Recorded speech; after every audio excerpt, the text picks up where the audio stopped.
The only reason Joe Biden doesn't like this court decision is because he thinks that's the only thing that's going to save his presidency is if Donald Trump is in jail. But I hate to break the news to him. His political obituary has already been signed. To exercise the full power of the presidency. You also face moments where you need the wisdom to respect the limits of the power of the office of the presidency. This nation was founded on the principle that there are no kings in America. Each of us is equal before the law. No one is above the law, not even the President of the United States. With today's Supreme Court decision on presidential immunity, that fundamentally changed.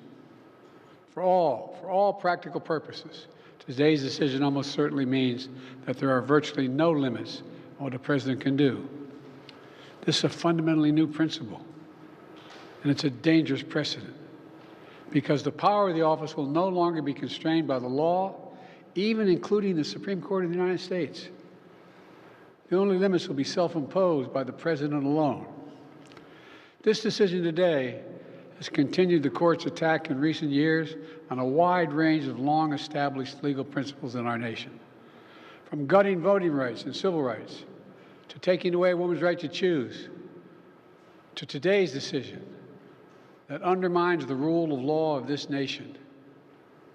Nearly 4 years ago, my predecessor sent a violent mob to the U.S. Capitol to stop the peaceful transfer of power. We all saw it with our own eyes. We sat there and watched it happen that day.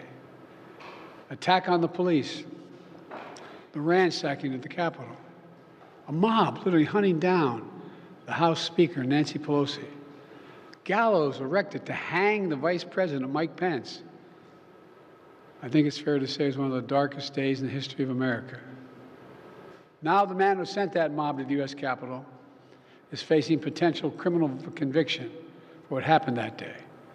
And the American people deserve to have an answer in the courts before the upcoming election. The public has a right to know the answer about what happened on January 6th before they are asked to vote again this year. Now, because of today's decision, that is highly, highly unlikely. It's a terrible disservice to the people of this nation. So now the American people have to do what the courts should have been willing to do, but will not. The American people have to render a judgment about Donald Trump's behavior. The American people must decide whether Donald Trump's assault on our democracy on January 6th makes him unfit for public office in the highest office in the land. The American people must decide if Trump's embrace of violence to preserve his power is acceptable. Perhaps most importantly, the American people must decide if they want to entrust the president once again, the presidency, to Donald Trump, now knowing he'll be even more emboldened to do whatever he pleases whenever he wants to do it. You know, at the outset of our nation, it was the character of George Washington, our first president, to define the presidency. He believed power was limited, not absolute, and that power always resides with the people, always.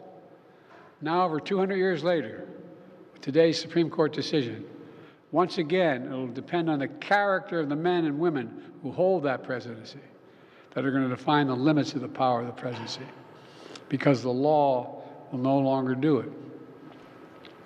I know I will respect the limits of the presidential powers I have for 3.5 years, but any president, including Donald Trump, will now be free to ignore the law. I concur with Justice Sotomayor's dissent today. Here's what she said. She said, in every use of official power, the president is now a king above the law. With fear for our democracy, I dissent. End of quote. So should the American people dissent. I dissent. May God bless you all, and may God help preserve our democracy.